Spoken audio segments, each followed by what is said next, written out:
ఈ వార్త వినగానే గుండె ఆగినంత పనయింది. ఒక్కసారి ఏమిటి ఈ వార్త అనేది మీరు కూడా వినే ప్రయత్నం చేయండి. ఏపీ పీసీసీ అధ్యక్షురాలు వైఎస్ షర్మిలకు ప్రాణహాని ఉందని, ఆమెకు తక్షణమే కేంద్ర బలగాలతో రక్షణ కల్పించాలని కోరుతూ ఆమె భర్త బ్రదర్ అనిల్ కుమార్ కేంద్ర హోంశాఖకు లేఖ రాయటం ఇప్పుడు 2 తెలుగు రాష్ట్రాలలో పెను సంచలనంగా మారింది.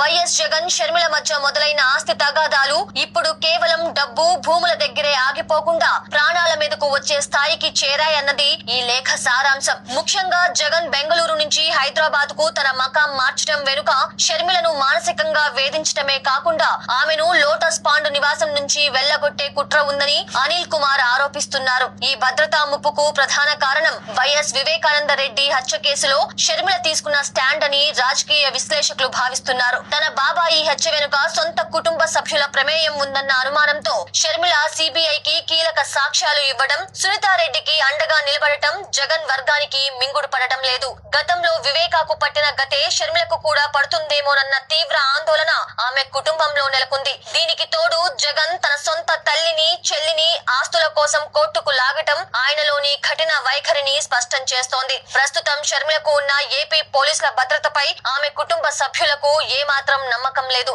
ఆమె పర్యటనల్లో భద్రతా లోపాలు ఉన్నాయని, జగన్ కేడర్ నుంచి ఆమెకు నిరంతరం బెదిరింపులు వస్తున్నాయని అనిల్ కుమార్ లేఖలో పేర్కొన్నారు. కేంద్ర నిఘా వర్గాలు సైతం షర్మిలకు ముప్పు ఉందని ప్రాథమికంగా నిర్ధారించినట్లు సమాచారం. అందుకే ఆమెకు ప్రస్తుతం ఉన్న సెక్యూరిటీని పెంచి వై కేటగిరీ కింద 4+4 భద్రతతో పాటు ప్రత్యేక ఎస్కాట్ వాహనాన్ని కేటాయించేందుకు కేంద్ర హోంశాఖ కసరత్తు చేస్తోంది. రాజకీయంగా ఎదిగే క్రమంలో తనకు అడ్డు వచ్చిన వారిని జగన్ ఏ విధంగానైనా అణిచివేస్తారనే ఆరోపణలు మొదటి నుంచి ఉన్నాయి. తండ్రి చావును రాజకీయంగా వాడుకోవడం నుంచి బాబాయి హత్య కేసు వరకు జగన్ చుట్టూ ఉన్న వివాదాలే నేడు షర్మిల భద్రతపై ఆందోళనకు కారణమయ్యాయి. ఒకప్పుడు జగనన్న బాణంగా రాజకీయ క్షేత్రంలో పోరాడిన షర్మిల నేడు అదే అన్న నుంచి ప్రాణరక్షణ కోరుతూ కేంద్రానికి మొరపెట్టుకోవటం వైఎస్ కుటుంబం ఏ స్థాయిలో విచ్ఛిన్నమైందో తెలియజేస్తోంది. ఒకవేళ షర్మిల విషయంలో ఏవైనా అవాంఛనీయ సంఘటన జరిగితే అది జగన్ రాజకీయ జీవితానికి చర్మగీతం అవుతుందని రాజకీయ వర్గాలు హెచ్చరిస్తున్నాయి.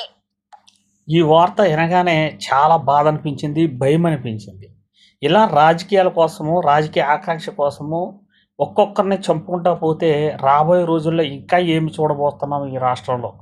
ముఖ్యంగా తెలుగుదేశం పార్టీ చంద్రబాబు నాయుడు గారు సీఎంగా ఉన్నప్పుడే ఇలాంటి హత్యలు జరుగుతూ ఉంటాయి.